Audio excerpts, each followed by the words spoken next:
Hello, everyone, and welcome to the first official episode of Majake the Gathering. I am your host, Jake Blazik, And I am your host, Jacob Neal. and together we make Majake the Gathering. I mean, pretty good pun on words. Anyway, hopefully, you guys listen to our Get to Know Us episode so you got a little bit of chance to see what we're all about, see what kind of Magic decks we like to play, all that kind of stuff. So, this is our first official deck episode where we actually dive into a specific deck. I'm pretty excited about it. How about you, Jacob? I enjoyed playing this deck a fair amount. Deck that was actually constructed by you, so this is your deck construction that you put together. Yeah, I really enjoyed playing it. It's a fun archetype that I play a lot in Commander, so fits right up my alley. Yeah, I think there's a lot of potential in the deck, but we'll get into that in just a little bit. But anyway, before we really get into the deck list, which I guess to intro that just a little tiny bit, little teaser, this was a Splendid Reclamation Scapeshift deck that we were trying to kind of combine those two cards into the same deck, get a lot of value out of Valakut Exploration, buying back lands with Ren and 6, just kind of a snowball deck using those cards in combination. So Yeah, land good stuff. yeah, basically just try to get as many landfall triggers as possible, and just kill your opponent with lands. But anyway, before we really dive into it, we want to just kind of settle everything and just really talk about ourselves a little bit. We're just two dudes just chilling, and we don't get to talk too often, but we do host a podcast together, which is great. So anyway, Yeah, exactly. Jacob, what's been up in your life in the last month or so? A lot of stuff actually. My birthday was 2 days ago. Happy birthday! Yeah, thank you. We had some guys over and we just like had some punch and talked, hung out, played some Smash. So you just Had a good punched each time. other? Is that what you said? We're just punching each other, like a normal dude get together. Yeah, yeah. Um, yeah, I we started playing this deck at the beginning of the month. It was interesting getting back to MTGO, that like great computer program. Yeah, MTGO. I mean, I'm pretty new to it too, so yeah, it's definitely an adjustment trying to go from paper into MTGO, where you're like, okay, I have to click through literally everything. Yeah, it's like, oh, I accidentally pressed 2 and I've skipped my entire turn. That's big oof right there.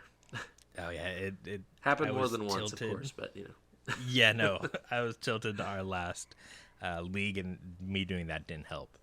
Um, I've been playing getting used to MTGO, which is really weird when you. I've also been playing. We were talking about this a bit before. Playing some Yu-Gi-Oh! Master Duel, Yeah. which is a lot more. It's a lot sleeker and lot nicer of a program than MTGO. So like going back and forth is like my brain kind of just like gets all twisted and like mangled up. I'm like, oh yeah, this is a nice program with like the UI UX is really good. And I go to MTGO, it's like, oh, I need to pull up my DOS script and like type in Figure some out how code this to happens. Yeah. play a land.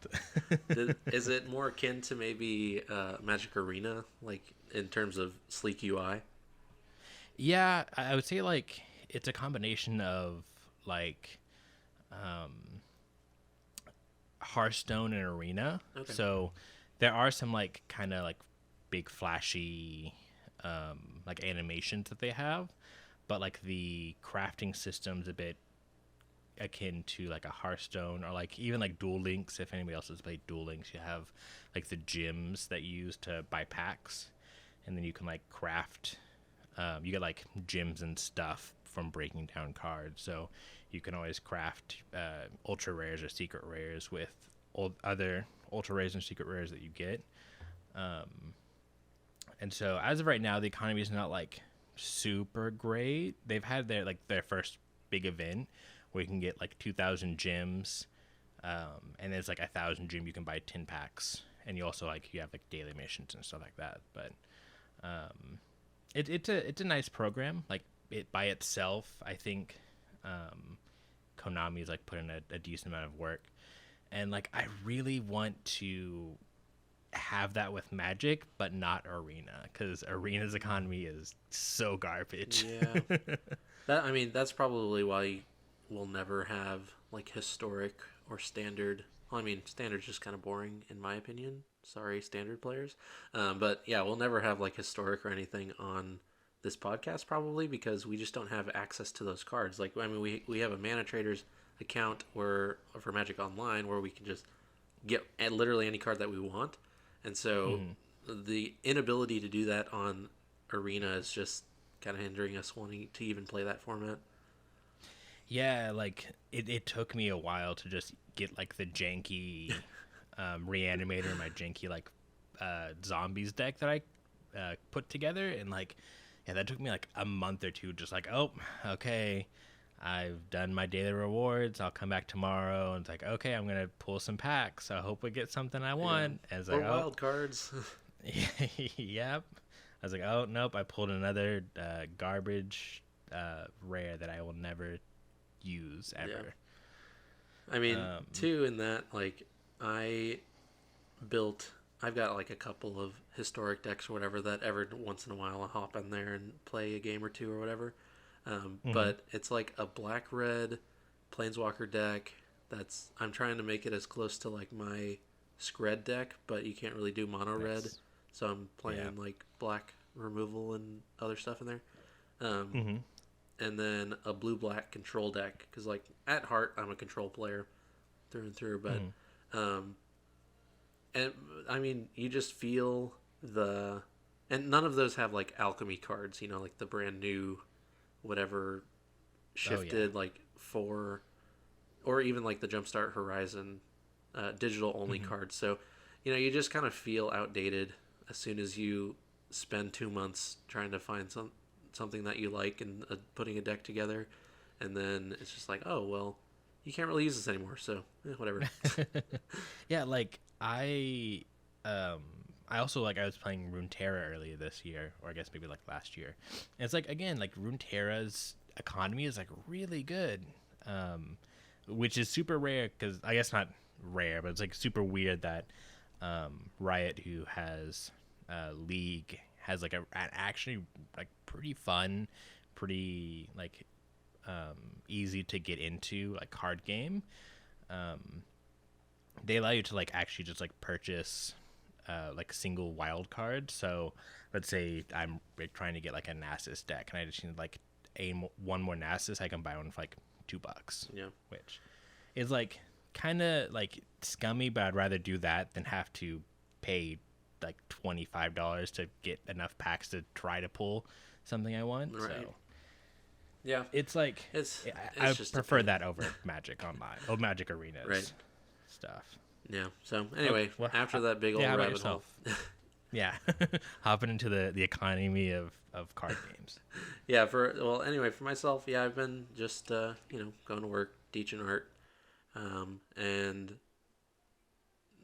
just like last week, Abby, my wife, and her sister and her mom and myself, we were all sick on the same day, and so we all had to skip school. Luckily, our now 4-month-old son is not sick and did not get sick from that, but we were like throwing up, and it was just not good. So that was a week ago. But also in the last month, I've started replaying the game Celeste. I don't know if you ever played that game. That game's so good. I have not played it, but like I've heard a lot of stuff about it, and I want to play it eventually. It's just like it's on my perpetual like radar of things I want to do. Yeah, so like I'm also like pretty, another one of my big hobbies, at least used to be. I'm not as much into it recently, but I used to play like Kaizo Mario hacks. So like Mario World, just like super difficult levels that are fan made.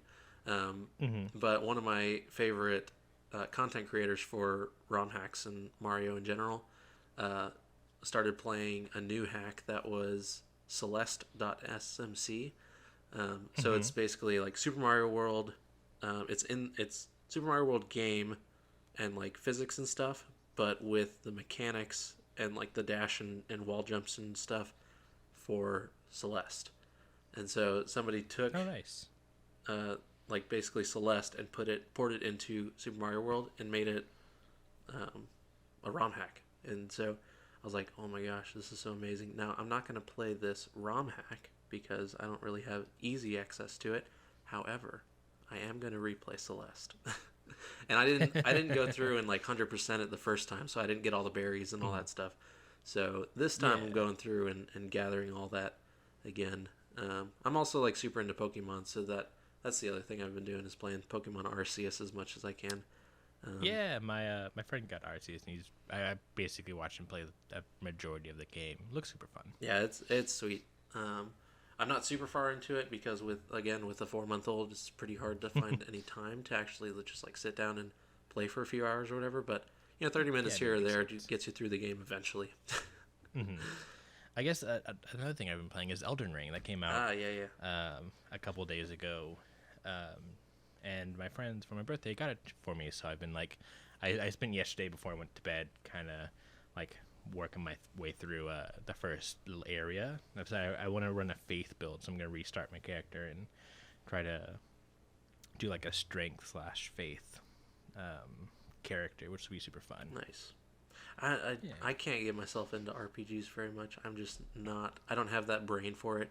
Because like I'm like, give me platformers. Give me Mario and Celeste. Hmm. Give me Magic, Yeah. which is super strategic.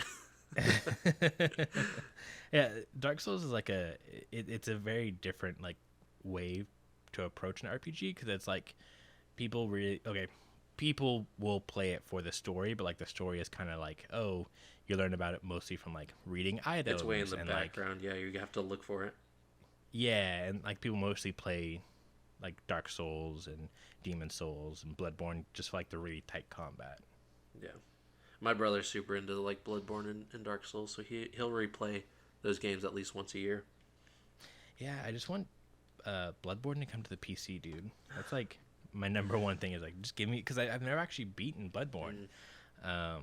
because I got it like when I was in college, and when I was in college I was like super into Smash, so like I got it and I was playing it one weekend and then I just like kind of no lifed and started playing Smash a bunch, and I kind of like dropped it about halfway through and I just like never picked it back up again, and I eventually ended up like selling my PS4, but yeah, I like played like the first like 5-10 hours of it and then like have never played it since then, and I don't want to buy myself another PS4 to just play Bloodborne, so I'm like, hey, hopefully eventually one day I'll be able to play it on my PC. Yeah, I mean, it's crazy that all of the Bloodborne games, or not Bloodborne, the Dark Souls games have all been on PC, but not Bloodborne yet. So I don't know. Eventually, I'm Yeah, sure it'll come. yeah, hopefully, fingers crossed. Yeah. Well, I think it's time for us to probably start jumping into that deck list. So after this really short Yeah, break, we're going to get into our deadly brew. sweet.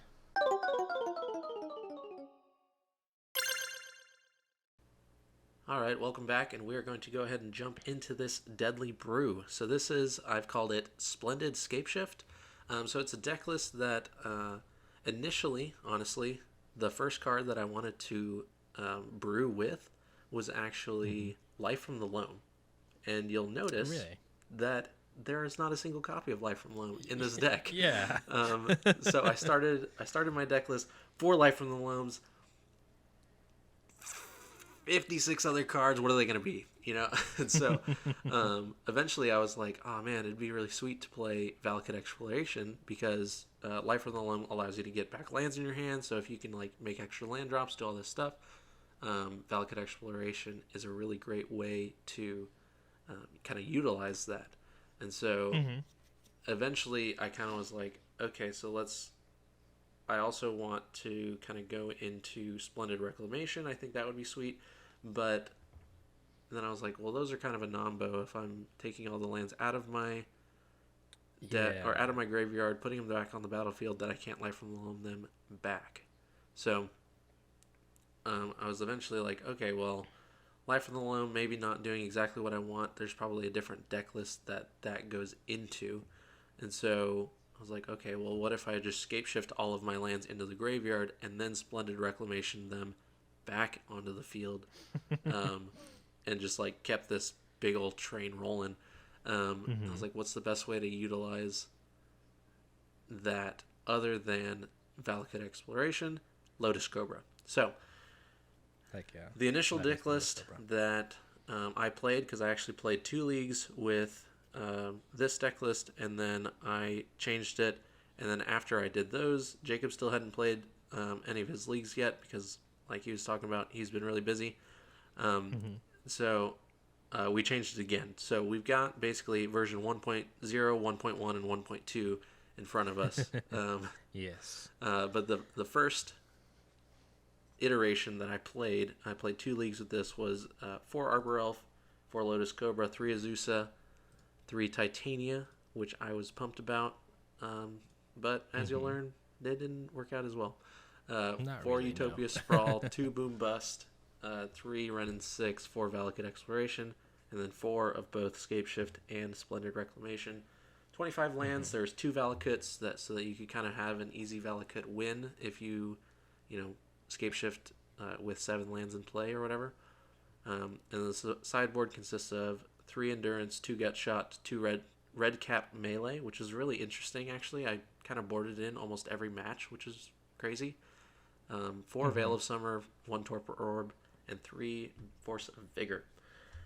So Nice. I thought that this deck seemed pretty solid. Um, Mm-hmm. but kind of going through it, I thought to myself, well, once you're kind of going off with Lotus Cobra and a Valakut Exploration already, the Azusas, like, you don't really need that many lands because you're able to start getting scape shifts and reclamations with your Lotus Cobra in play, and you Mm-hmm. just kind of keep bouncing back and forth between those and generating a bunch of mana and a bunch of cards anyway. So I was like, well, let's change Azusa to Dryad of the Elysian Grove. It seemed like a better Sexy place to Dryad be. Dad. Yeah, the sexy dad bod of the Dryad Grove. Um, and then I also was like, well, we also don't really have any other interactions. So I was like, well, let's take off 1 Scapeshift, 1 Splendid Reclamation, because I felt like those started getting clogged up in my hand. And I think I may have taken off one of the Boom Busts also and just Yes. went Yeah. down to one, and put in 3 Lightning Bolts in the main just as a little bit of extra um, interaction just to Mm-hmm. play around with. And then I played 1 league with that, and it felt pretty good. Still not going optimally, and I kept losing to Primetime Amulet Titan. So I was like, you know what? Yeah. You know what this deck needs? This deck needs 4 of its own Primetimes. Heck So yes. the final iteration that we have, we dropped the Titanias and instead went with 4 Primeval Titans. Those 3 Azusas, which became 3 Dryads, eventually just became 4 Dryads. Um, Mm-hmm. and so we dropped even more Scapeshift and Splendid Reclamations, going down all the way to 2 and 2. What else did we even cut for that? I'm trying to see. We stayed with Um. 3 Ren and 6. Mm-hmm. The Boom It Bust looks is like gone. we. So Yeah. I can't even figure out what was different. But we also went back to, because I mean the deck, the main deck especially, is super green heavy. So we kind of transitioned our mana base a little bit to be more mountain focused, even though we wanted more early forests in the first couple iterations because we didn't have the Dryads or not as many Dryads.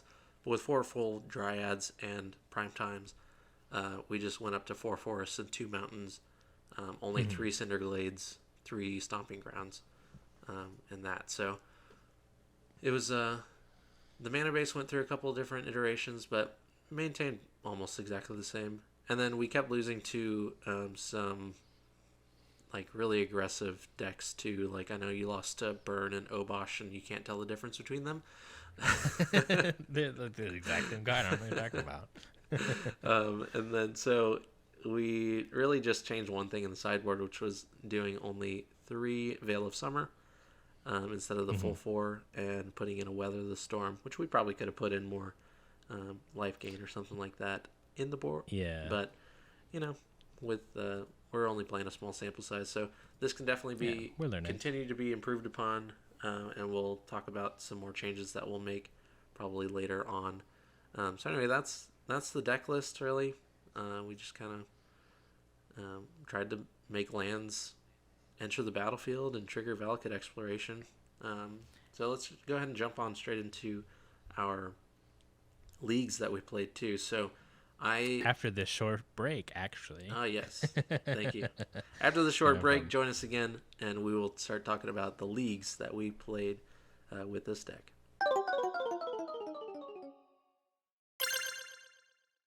Welcome back once again. So we talked about the deck list. We talked about our lives. So Jacob, why don't you go ahead and start talking about what leagues you played in. So just talk about what decks you played, how they went up against it. Yeah, so I got 2 leagues in, but I also got a lot of just like practice games in before we started like making a whole bunch of the changes. So I was kind of like watching as the decks kind of evolved to like, oh, let's add some prime times, let's cut some Azusas, let's add some sexy dryads in there. The first league, unfortunately, was a blunder on my end. I went 0-5. I got a lot of 2-1s, where it's like I would either win game 1 or game 2 confidently, and then like I just like wouldn't draw what I need to draw, or just like stuff would happen. I just wouldn't end up winning. First match I went up against in league was Hammer Time, and that was a super close match. They beat me. I don't know. No, I won game 1 pretty handedly. I was able to get out a super quick prime time, and then just like was making a lot of value with like valakuts and stuff. And then I lost game 2 because they were able to get out a Shadow Spear and a Batter Skull, and then just kind of like outvalue me and just like beat me down that way.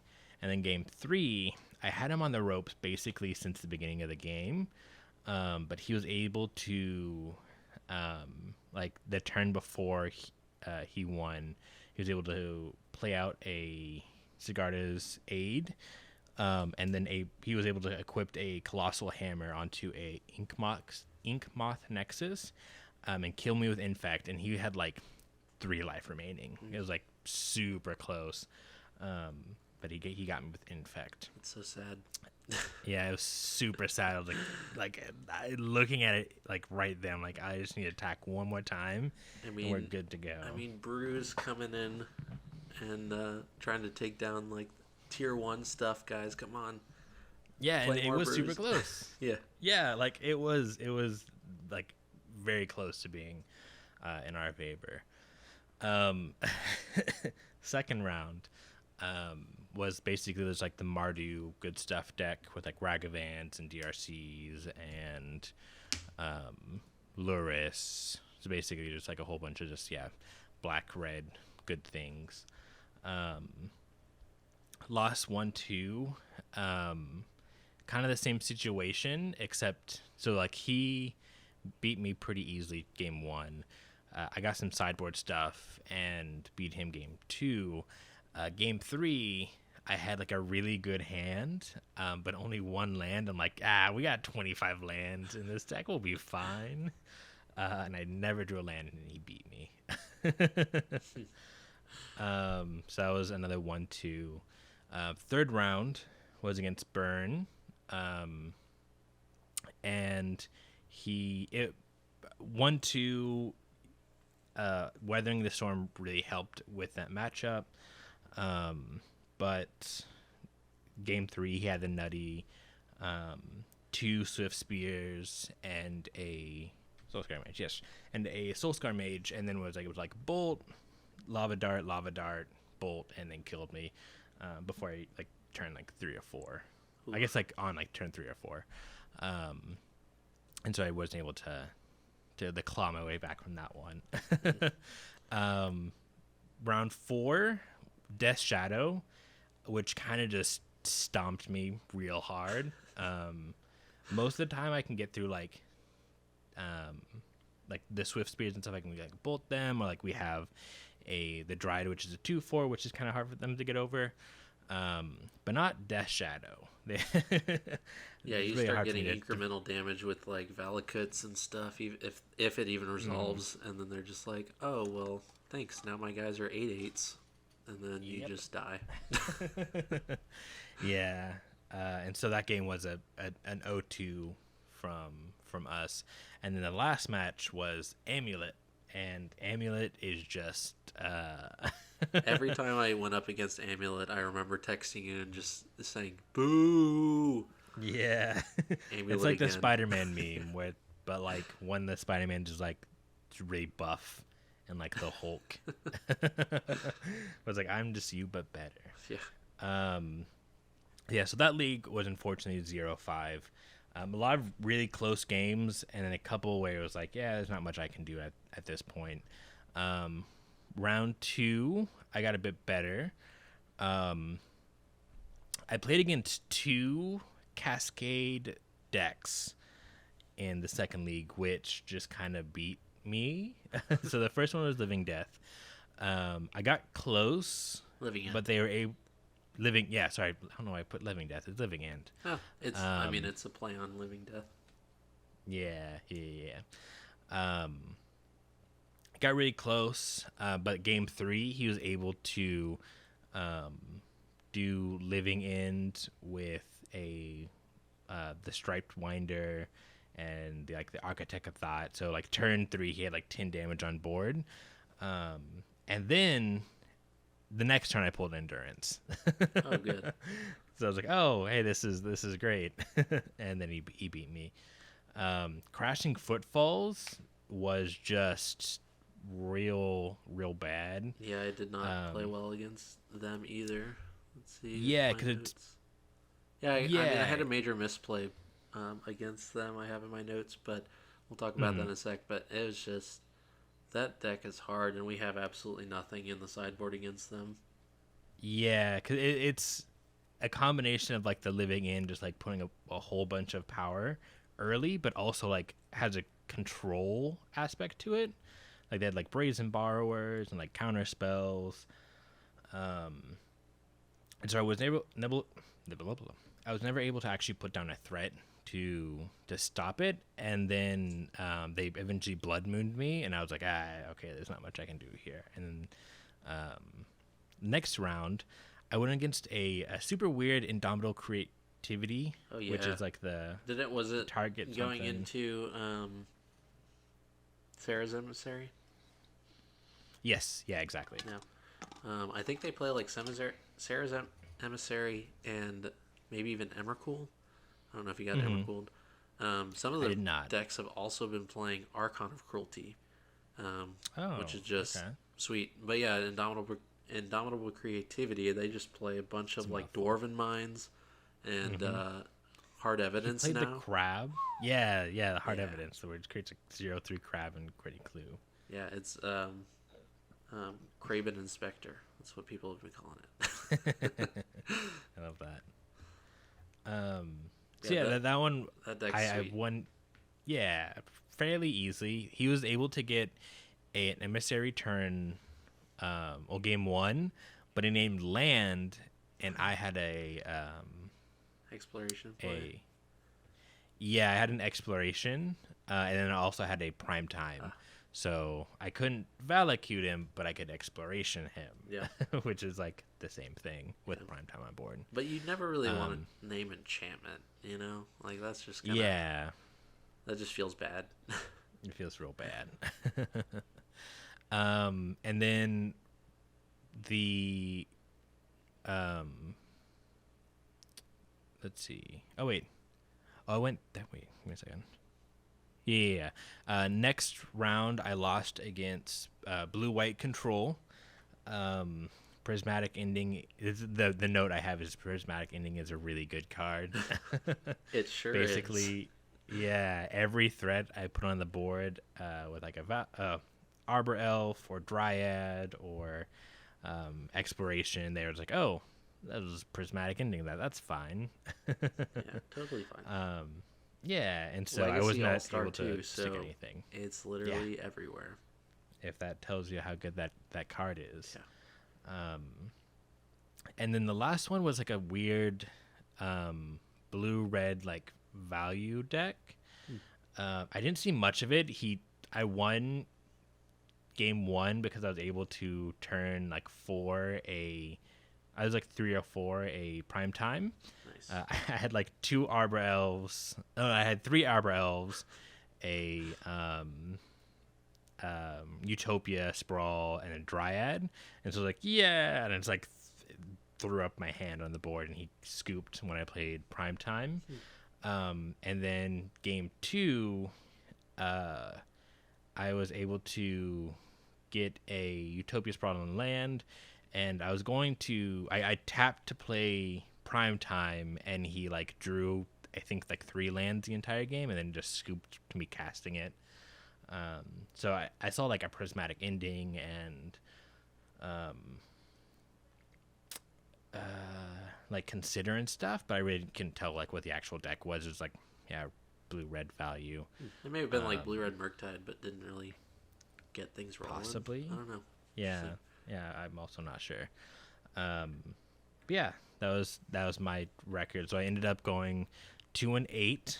I did a lot better in the practice like rooms than I did the actual league. yeah, you were messaging me and like, hey, we just beat X deck. We just beat X deck, so seems pretty good. And so I felt okay. But leagues I guess are totally different. But Yeah. it is what it is. You live and you learn. That's why you play the game.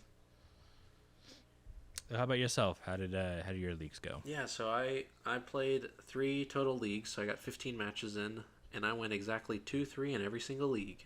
So nice. That's cool. and only one of my losses was 1 and 2. So I actually Okay. the rest of my losses were all 0-2. Nice. But yeah, I've got my notes listed here, and almost every single one of them is like, big misplay. This is what you did wrong. So like, and notably, the first league that I played was actually right before. It was like 2 days before Kamigawa Neon Dynasty came out. So we didn't have all the new stuff, because I know there's a lot of new stuff being played, especially now. Yes. But so notably, I was playing before Kamigawa Neon Dynasty for this first league, but I played against Oops All Spells, lost to that. And interesting. So okay. my misplay here was I didn't tap my land for extra mana whenever I was trying to Scapeshift. So, but otherwise I would have been able to just bust all of the lands away. So, because I think I had like a what's it called? The snake, the Lotus Cobra. I think I had a Lotus Cobra on the field, and so yeah, it says here Lotus Cobra in play, Scapeshift, Reclamation, and Boom Bust in hand. So I just like nice. tapped 3 lands and not my 4th land to Scapeshift, and then and Scapeshift was already resolving and asking me to choose lands before I could tap that last one. And I was literally 1 mana away from just getting rid of all lands and just stabilizing with a 2/1 in play.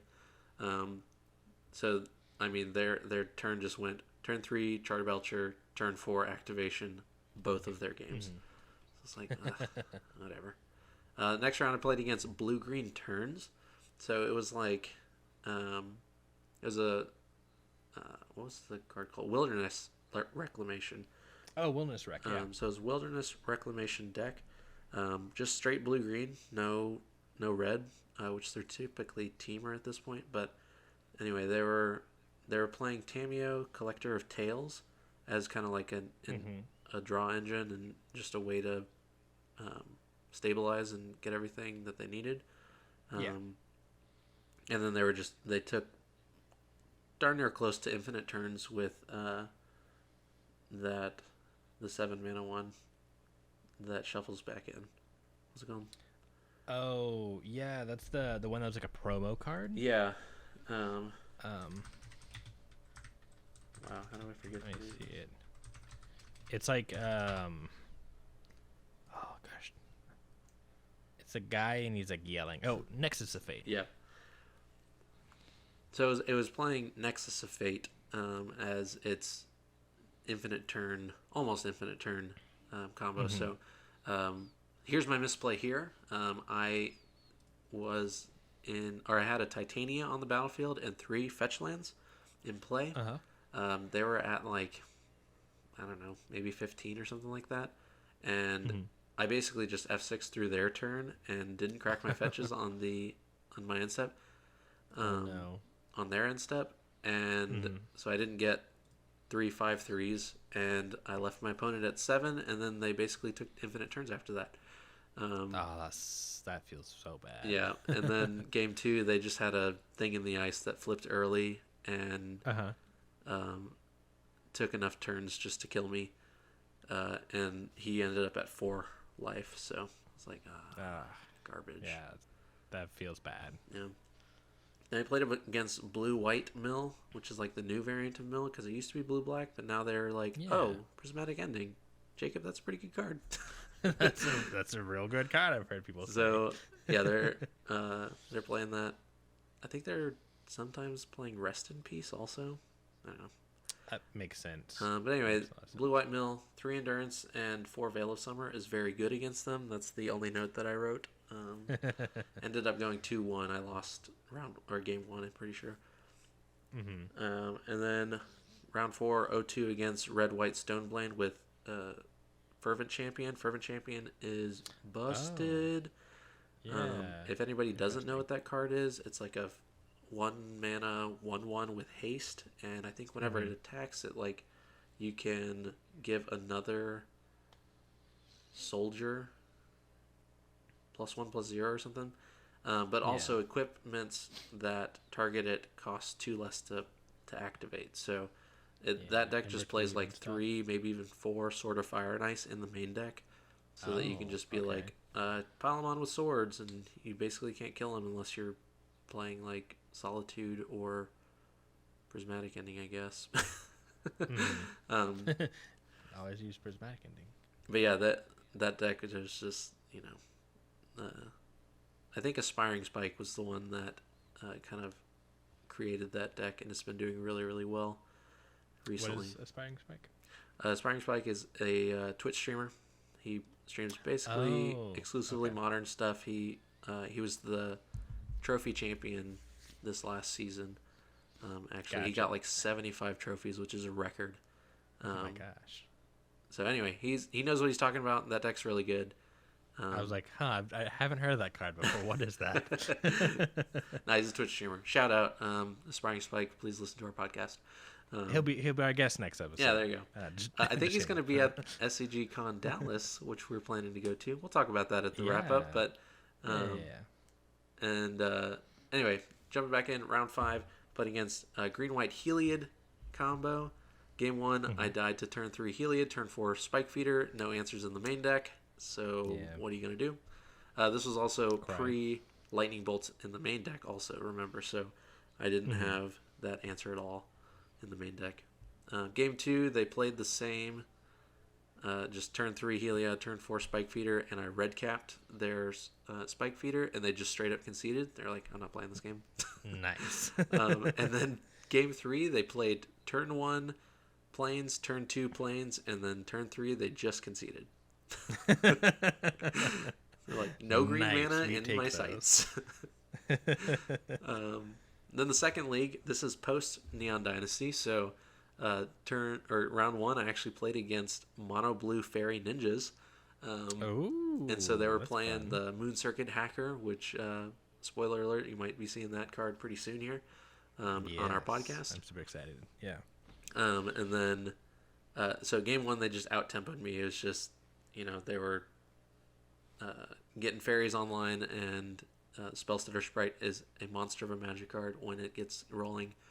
And then game 2, I totally went off and just had Splendid Reclamation, two explorations in play, and a Cobra, and so just like churned through the deck, got like 15 cards exiled off of those two explorations, and just killed them in a single turn.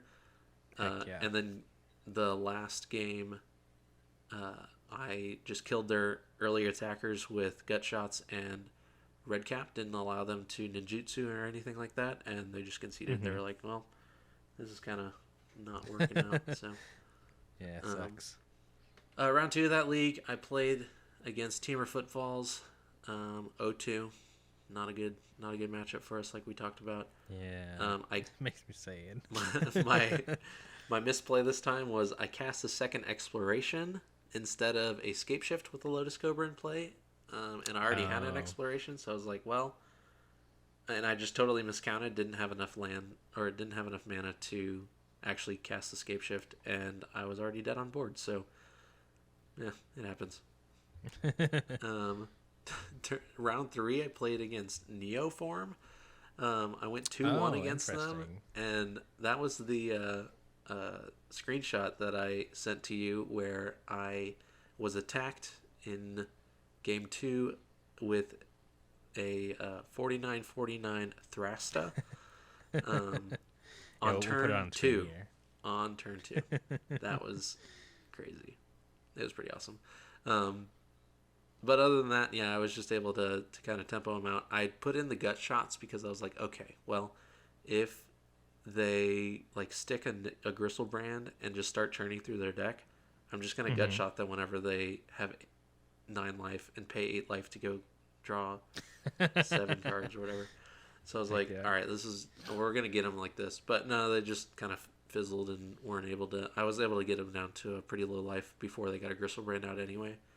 So they weren't really able to come back. Actually, the ending of that round was really sweet because I like attacked for lethal, and they had a Gristlebrand in play. They're like, "Oh, I'm gonna block your 2-1 Lotus Cobra instead of your 5-3 Titania." And I think they were at 5 or something like that. And I was like, "Oh, gut shot my own Lotus Cobra." And they're like, "Let's go!" Wow, pain. And then before we had the Weather of the Storm, I played against Burn. Yeah, just nothing against them. I also had a misplay there. I played a Stomping Ground tapped instead of just playing a fetch land because I had a Titanian play, and I could have actually played Bust. I was just trying to preserve life and just forgot to even. I just, my mind just went blank for a second. But I could have Bust. I think they had like a Goblin Guide or something in play or whatever, but I could have gotten like 3/5/3s and probably won that game, but oh well. Then I played against Amulet. We talked about that. It sucks. Yeah, poor Amulet. Yeah, get him out of here, dude. I thought people didn't play Amulet on MTGO because it's a miserable experience to play it, but no, I guess people just it's really popular. They want to get in there, dude. Yeah. And then the third and final league, again, this is the deck list. Still no prime times in our deck, but I had the Dryad of the Elysian Grove in the deck at this point. So 1-2 against Blue Red Murktide, not much to say. It was, just outgrinded. It was pretty even, I'd say. 0-2 against Humans. Oh my gosh. With my misplay in this one was I was storming off with Exploration and 2 Lotus Cobras, so I had plenty of stuff, and I had like 2 triggers or a couple triggers coming off the stack from lands, and so I was like, oh well, I don't even have anything that I can cast that will win the game or anything, because I thought I had a Splendid Reclamation in underneath my Exploration.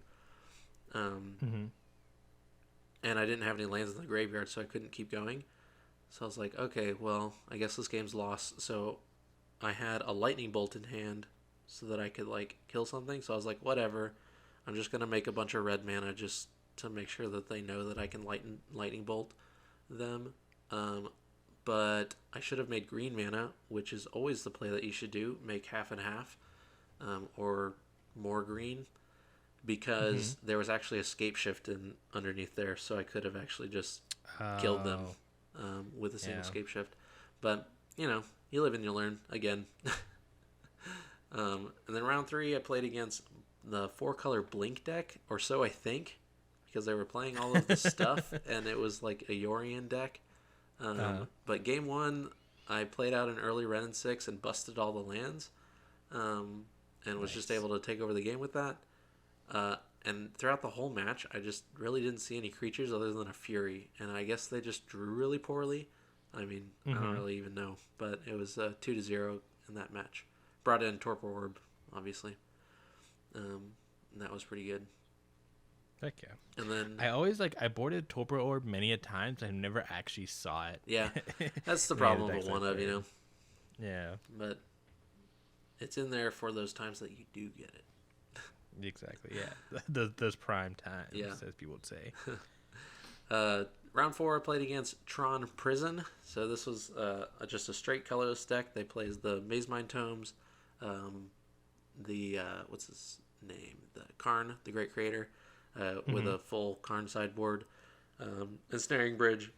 So it's just a Prison deck with Tron lands. Pretty cool deck. Yeah. I ended up going 2-1 against them. No real notes about it. And then round 5, once again, to round out my 3 leagues, played against Amulet Titan. Good old. And my only note here is couldn't draw any lands in my 25 land deck. Yeah, that's the worst. When it is the same thing when it's like, oh yeah, I have a singular land, but like almost a third of my deck is lands. I'll be fine. And no, that's never. Yeah, so 2-3 in all of my leagues, which ended up with a nice 6-9 record. Let's go, nice. So can't be too upset about that. It's a brew, so yeah, that's what this whole channel is about. This whole podcast is about. Is we're just here to make some brews, play some games, have a good time, talk about life, and enjoy Magic together. Chill. So, well, so we kind of talked about it earlier. I guess the two things that we kind of alluded to.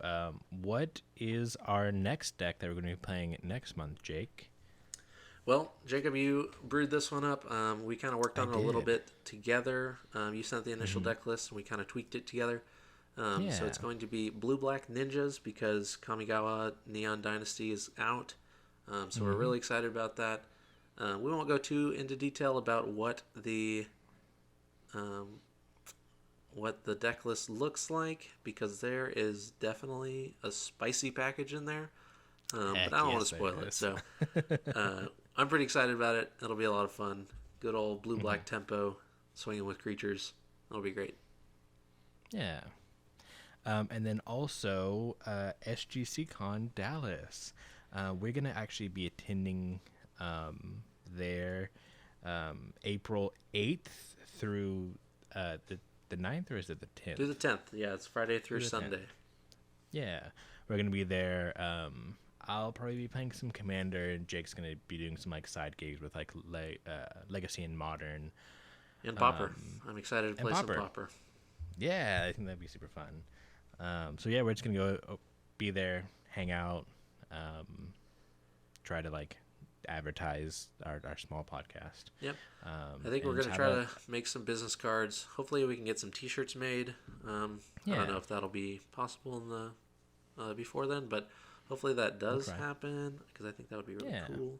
But yeah, I'm excited about it. I've already pre-registered for the Infinite Challenge package, so you'll see me on the floor all over the place making those big bucks, Yeah, with my brews. Well, yeah. Thank you, Jake, for showing up and doing this with this episode. This was a really fun deck, and I'm super excited to try out this next one that we have put together. Yeah, I'm excited about it. It'll be good. I think that there's a lot of good stuff that we have here in the red green shell of Valakut exploration. There's a lot of stuff that you can do with it. Our deck list is definitely not obviously the best one out there probably. So you can take our list, tweak it. If you end up doing that, please let us know. Yeah, and let us know how it goes because we're always about community involvement too. So most definitely.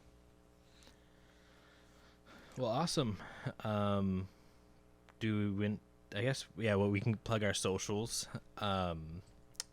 I I guess we tried to do this last time. We don't have much social presence currently.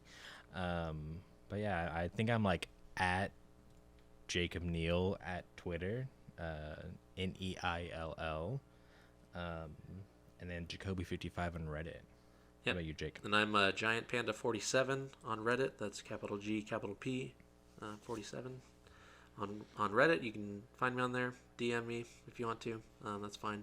And then I have an Instagram. It's mostly just art stuff because again, I am an art teacher. So, but you can follow that if you want to see what I'm up to. I've actually just started doing a project that's gonna hopefully last the rest of my life, but it's gonna be drawing self portraits once a month. So that's kind of my plan. I started in January, so I've got January, February, and yeah, I'll start on March pretty soon here. So Heck yeah. anyway, you can see that. That is at Mr_B_Artroom on Instagram. You can check us out. I mean, this is the first time I'm mentioning it, Jacob, but I think maybe we should start a Majake pod Instagram or Twitter or both, something like that. Yeah, I'm most certainly down with that. Yeah, and then so we'll start that up. It'll be in the show notes. You can check that out, and yeah, start following us. Please, word of mouth is one of the biggest things. Leave a comment on Apple Pod or wherever you're listening to this podcast. Let people know that you're enjoying it. Hopefully you've stayed this long. But yeah, other than that, we really appreciate you guys, and we'll catch you on the next one. Peace.